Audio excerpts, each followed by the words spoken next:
Welcome to lesson 10.12. In this video, we'll be discussing the Lagrange error bound. First, let's do a brief review of the alternating series error bound, which was covered in more detail in lesson 10.10. The alternating series error bound states that if we have a series that converges by the alternating series test, meaning that the terms of that series alternate and decrease in magnitude to 0, then the remainder is less than or equal to the absolute value of the first unused term. Remember that the remainder is just defined as the difference between the actual value of the series and the partial sum approximation. Now, this is equal to the remainder, which is going to be less than or equal to the absolute value of that next term, or we could say the first unused term, the absolute value of a sub n plus 1. This provides an excellent way to determine an upper bound on the error for an alternating series. But what if our series doesn't alternate? In that case, we would use something called the Lagrange error bound. Let's begin by taking a look at this statement. If we have f of x, which is the actual value of some function, and we could plug in a number for x, like 3 or 4 or whatever, that's going to be equal to this Taylor polynomial approximation plus r sub n of x, which is the remainder. So the remainder is that difference between f of x and the polynomial approximation using a Taylor polynomial centered at x equals c. Notice that these terms, the f of c plus f prime of c times x minus c, etc., this is the Taylor polynomial for f of x centered at x equals c. If you're not sure how to come up with the Taylor polynomial, I have a separate video where we go over that. If you're not sure about this portion, I recommend watching that first, because without it, this video won't make much sense. Now, r sub n of x, that's the remainder, which is the difference between the actual value and the approximation obtained by using the nth degree Taylor polynomial. So if we, for example, if we use the 4th degree Taylor polynomial, we would say r sub 4 of x. Now, we can say that the absolute value of r sub n of x is equal to, and then we have this giant expression over here. What this is really saying, though, is this is the next term of our series. So if we were to plug in an n plus 1 everywhere that we see an n right here, we would just take the n plus 1 derivative of f at x equals z, we'll talk more about what z is in just a minute, times that x minus c to the power of n plus 1, which we see down here, over, instead of n factorial, we do n plus 1 factorial. And we put absolute value bars around that as well. So this is that remainder. So then you might wonder, well, if we can plug stuff in to get the remainder, why don't we just figure out what that is to figure out the actual value of f of x if we use a Taylor polynomial approximation? That's because we don't know what z is. Z just represents some number between x and c, between the value of x that we plug in to approximate f and the center of the Taylor polynomial. We don't know exactly what z is. It could be anything in that window. Now, we want to find the maximum possible value of the remainder because we want to come up with kind of the worst case scenario. If our actual value was the most far off from the Taylor polynomial approximation, what would that maximum error look like? If we're trying to find that maximum possible value of the remainder, we need to find the maximum possible value of the absolute value of the n plus 1 derivative of f at x equals z between x and c. Remember that z is just that value between x and c. We don't know exactly what z is. We will use the following notation to represent this concept. So our remainder, the absolute value of r sub n of x, that's going to be less than or equal to the upper bound on our error, which is this. Instead of just writing the absolute value of the n plus 1 derivative of f at x equals z, we'll say the maximum of that divided by n plus 1 factorial times x minus c to the power of n plus 1. So the only thing that changed was adding this max on here. And then we changed this from equals to less than or equal to. So naturally then comes the question, well, how do we find that maximum value of the n plus 1 derivative of f at x equals z? There are a couple formats that it might be presented to you. One might be a graphical format. It could give you the graph of the absolute value of the n plus 1 derivative of f at x equals z, and then you would just look at the graph and figure out what's the maximum value of that from x to c, since we know that z is between x and c. Now, if f of x is a sine or cosine function, that maximum is going to be equal to 1, since the maximum derivative of a sine curve or a cosine curve is going to be 1. Now, note that this only works if we have something like a plane sine of x or a plane cosine of x. It gets weird if we have something like 0.3 times the sine of 0.8x. In that case, we wouldn't use 1. We just have to think about what the maximum derivative would be in that case. But for a plane sine or cosine function, we would just use 1. Now, this maximum value may also be directly stated in the problem. It might just say this is equal to 3 or whatever. And then you could just plug that into this equation. Here are some tips for the Lagrange error bound. First, you're really going to want to memorize this formula.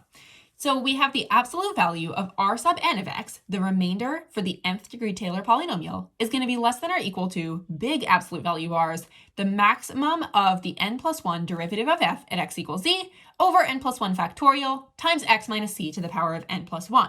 Now it's also going to be very helpful to identify x, n, and c from the given information. X is the value of x for which f is approximated using that Taylor polynomial. N is the degree of the Taylor polynomial, c is the center of the Taylor polynomial, and z is some value between x and c. Let's try an example. Let p sub 4 of x be the fourth degree Taylor polynomial for a function f about x equals 0. It is known that the maximum value of the fifth derivative of f on the closed interval from 0 to 0.4 is equal to 6.7. So this is a situation where they just gave us the maximum. Find the Lagrange error bound of the fourth degree Taylor polynomial approximation for f of 0.4. So in this problem, I'm going to go through and underline the key information. First, I know that I'm working with a fourth degree Taylor polynomial, so that means that my n is going to be equal to 4. I also know that my value of x in this case is going to be 0.4, so I'm going to say x equals 0.4.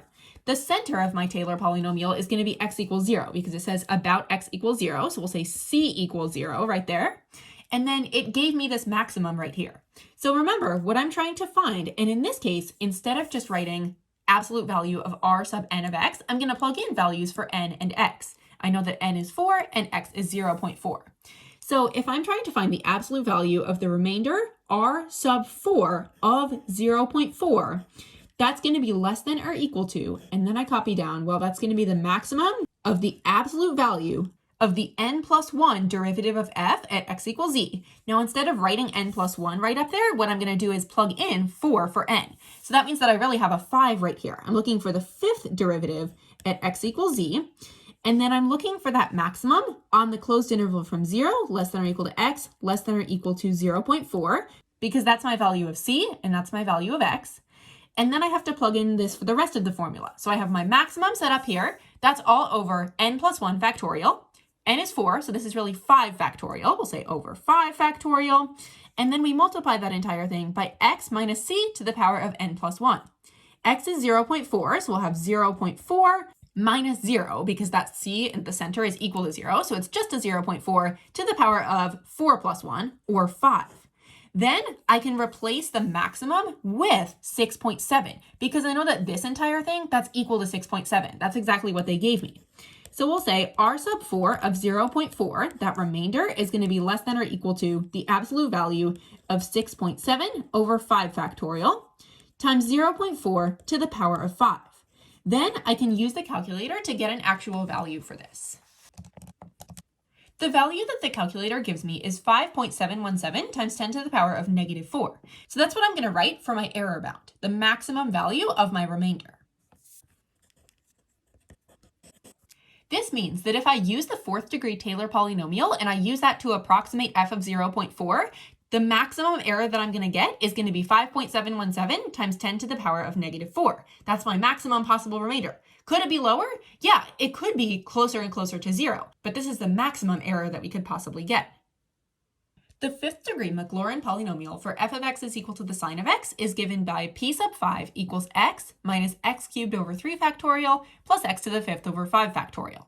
If p sub 5 is used to approximate f of 0.3, what is the smallest value of k for which the Lagrange error bound guarantees that the absolute value of f of 0.3 minus p sub 5 of 0.3 is less than or equal to k? What they're really talking about here when they say f of 0.3 minus p sub 5 of 0.3, that's the remainder. That's the difference between our actual value and the approximation.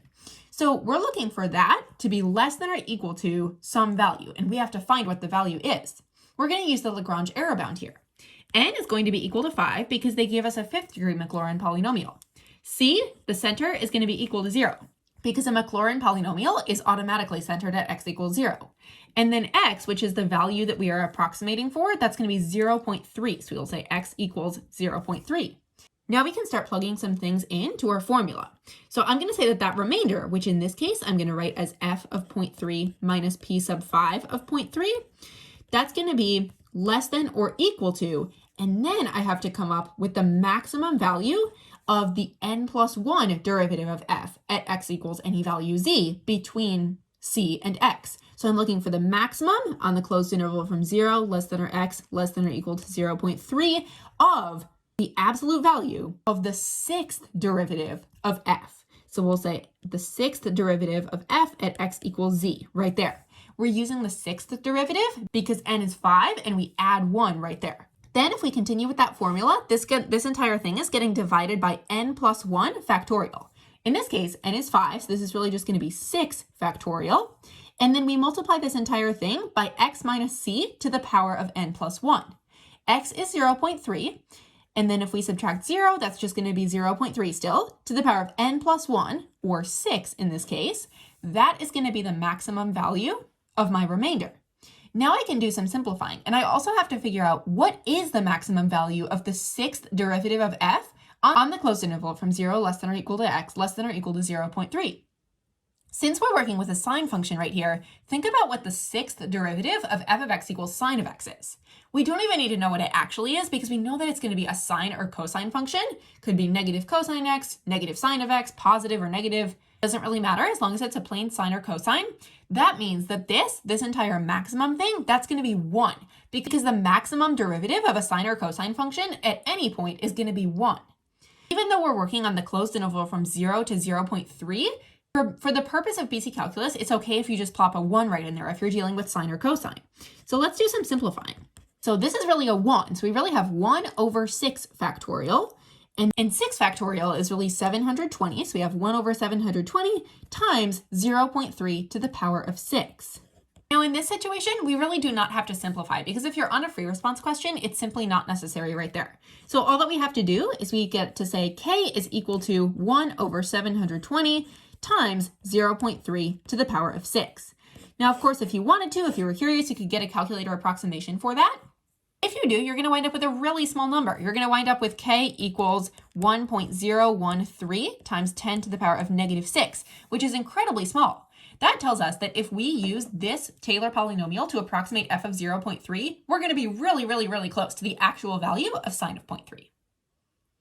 Let's try a multiple choice question. Let p of x be the sixth degree Taylor polynomial for a function f about x equals 0. Information about the maximum of the absolute value of selected derivatives of f on the given interval from 0 less than or equal to x less than or equal to 1.4 is given in the table below. And we see that they've given information about the 5th, 6th, and 7th derivatives of f. Of the following, which is the smallest value of k for which the Lagrange error bound guarantees that the absolute value of f of 1.4 minus p of 1.4 is going to be less than or equal to k? What we're looking for in this case, if we're trying to take f of 1.4 minus p of 1.4, that's the remainder. We're looking for the remainder to be less than or equal to some value, and that's the value that we're responsible for finding. Now we can use the Lagrange error bound in this situation. So we're going to say this has to be less than or equal to, and then we start plugging everything in. So first we're looking for the maximum value of the n plus 1 derivative of f on the closed interval from 0 to 1.4, since we know that in this case, x is equal to 1.4 and c is equal to 0, and n is equal to 6. This means that we're looking for the maximum of the absolute value of the 7th derivative of f on the closed interval from 0 to 1.4. So we'll say max 0 less than or equal to x less than or equal to 1.4, and we're looking for the maximum of the absolute value of the 7th derivative at x equals any value z. Now they used x here. It's pretty much the same thing in the situation. We can just go along with it because it's a multiple choice right here. And then we're going to be dividing that all by n plus 1 factorial. Since n is equal to 6, we'll be dividing that by 7 factorial.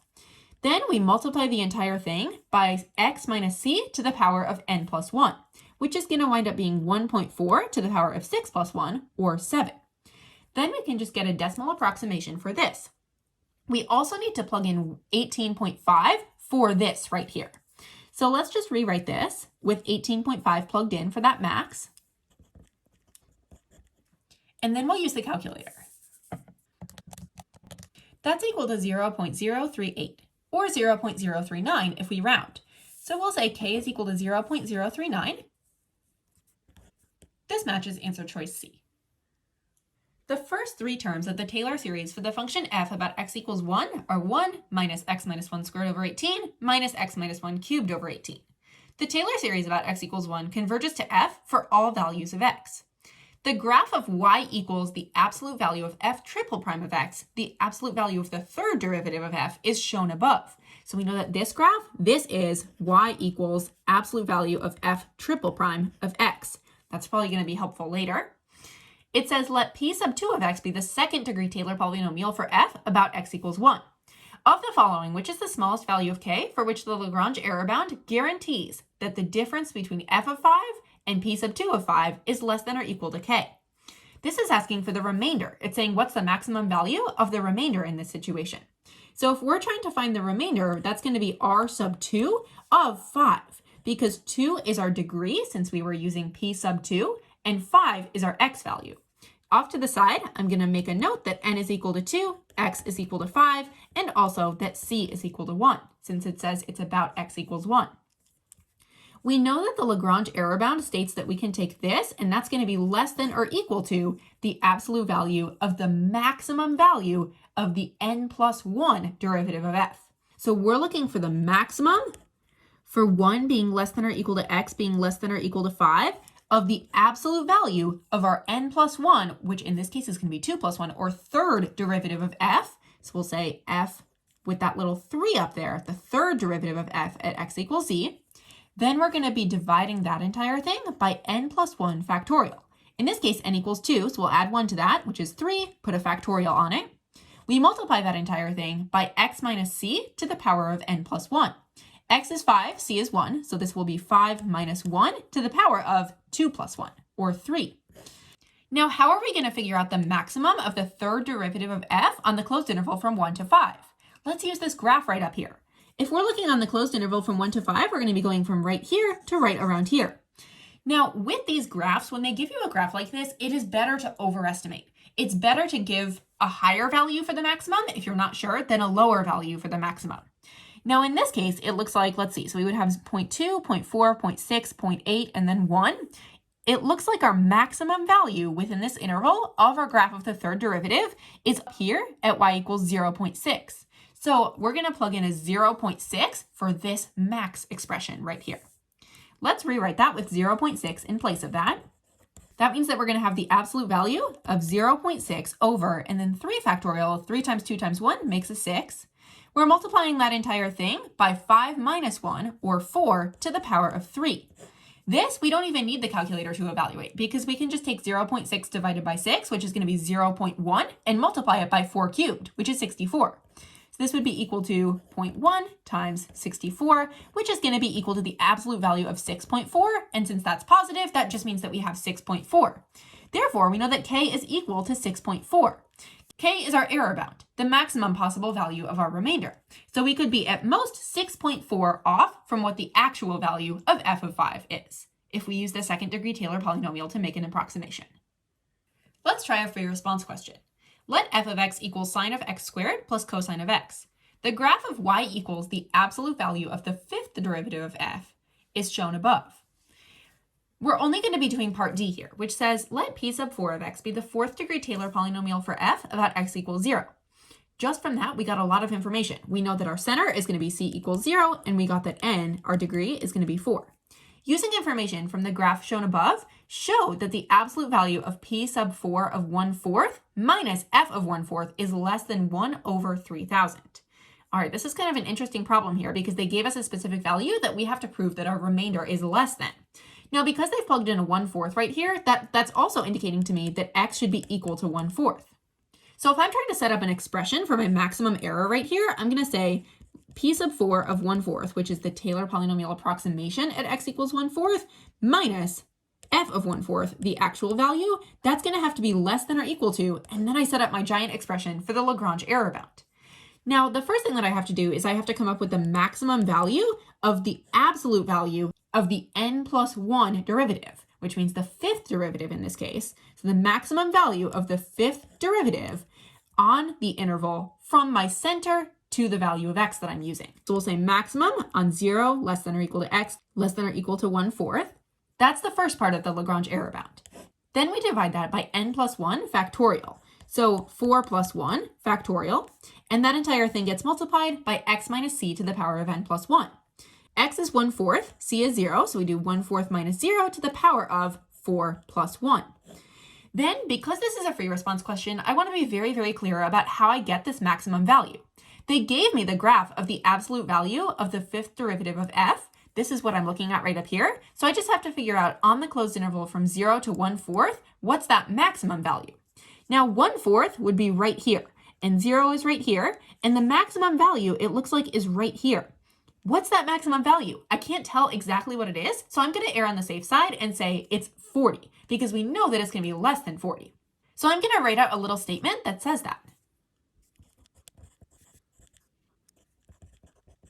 So I'm saying based on the graph shown above, which is y equals the absolute value of the fifth derivative of f, the maximum value of that graph on the closed interval from 0 to 1/4 is going to be less than 40. Now what I can do is I can plug 40 in for this. So that's really going to be the absolute value of 40 divided by, and then 5 factorial is going to be 120, multiplied by 1/4 to the power of 5.